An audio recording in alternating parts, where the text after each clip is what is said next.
मैं डॉक्टर अमर सिंह, अध्यापक मेवालाल अयोध्या प्रसाद गुप्ता स्मारक इंटर कॉलेज सोराव, प्रयागराज। कक्षा 10 की हिंदी विषय की ऑनलाइन कक्षा में सभी प्रिय छात्रों का हार्दिक स्वागत एवं अभिनंदन। प्रिय छात्रों, यूपी बोर्ड द्वारा कक्षा 10 के पाठ्यक्रम में हिंदी गद्य साहित्य के इतिहास से संबंधित 2 युग को ही रखा गया है, जिसमें पहला शुक्ल युग और दूसरा शुक्लोत्तर युग। इन्हीं 2 युग से संबंधित आपके बोर्ड परीक्षा में प्रश्न पूछे जाएंगे। इसलिए परीक्षा की दृष्टि से ये बहुत ही महत्वपूर्ण है। इसलिए आप लोग बहुत ध्यान से सुनिए।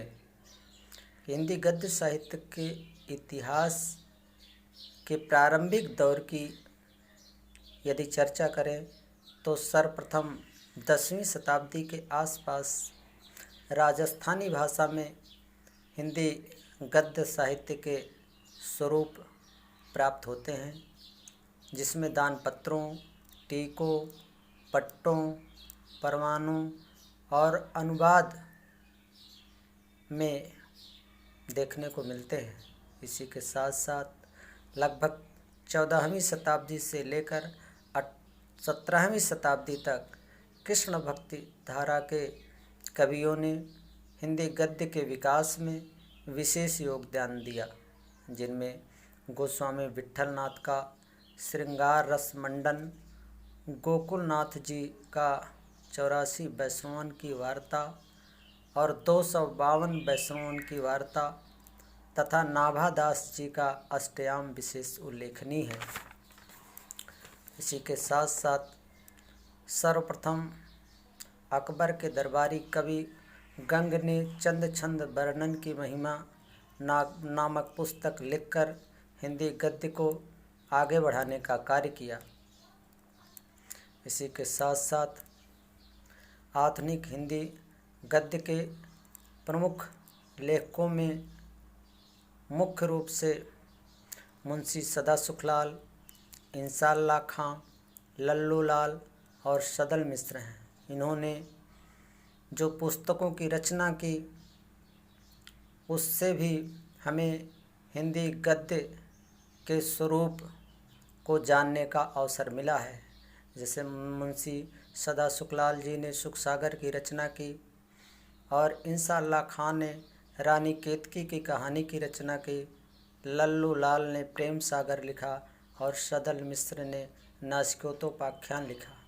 इन सब साहित्यकारों के अलावा हिंदी खड़ी बोली के विकास में ईसाई पादरियों का भी योगदान रहा है। ईसाई पादरियों ने अपने ईसाई धर्म के प्रचार प्रसार के लिए बाइबिल का खड़ी भाषा में अनुवाद कराया और धर्म प्रचार के लिए स्थान स्थान पर उसे वितरित किया। इसी के साथ ईस्ट इंडिया कंपनी ने शिक्षा योजना के अंतर्गत पाठ्य पुस्तकों, समाचार पत्रों द्वारा गद्य का विकास किया। इसी के साथ हमारे देश में आर्य समाज, ब्रह्म समाज, रामकृष्ण मिशन जैसे सामाजिक और धार्मिक आंदोलनकारियों ने भी हिंदी गद्य के विकास को आगे बढ़ाने का कार्य किया। और भारतेंदु युग से पूर्व जिन 2 महान विभूतियों ने हिंदी गद्य के विकास में अविस्मरणीय योगदान दिया और उन्हें राजा द्वय के नाम से भी जाना जाता है, जिसमें सर्वप्रथम शिव प्रसाद सितारे हिंद और राजा लक्ष्मण सिंह।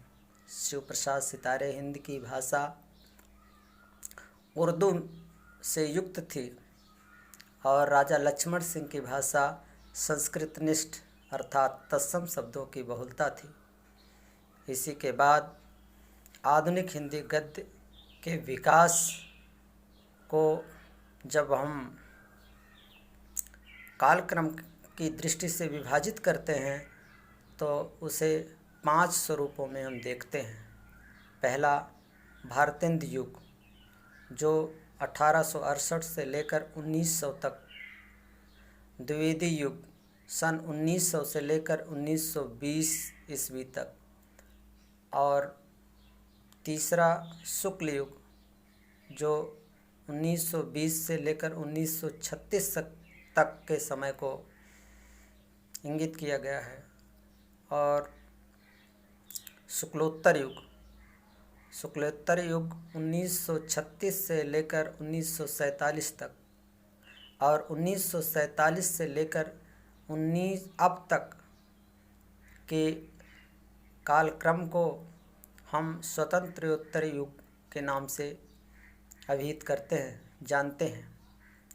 तो चूँकि यूपी बोर्ड के पाठ्यक्रम में केवल शुक्ल युग और शुक्लोत्तर युग ही है, तो इस पर हम लोग विशेष ध्यान केंद्रित करेंगे कि शुक्ल युग को हिंदी गद्य का उत्कर्ष काल कहा जाता है। यह काल भारतीय जीवन के राजनैतिक, सामाजिक, सांस्कृतिक तथा आर्थिक घटना की दृष्टि से विशेष महत्व रखता है।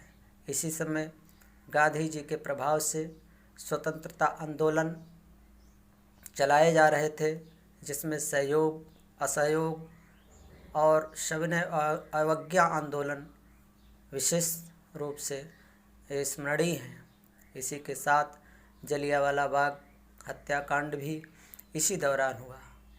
और विदेशी साहित्य से हमारे देशवासी, हमारे साहित्यकार परिचित हुए, तो साहित्य की दशा और दिशा बदली, जिसमें प्रमुख साहित्यकारों में सर्वप्रथम नाटक के क्षेत्र में जयशंकर प्रसाद का नाम उल्लेखनीय है।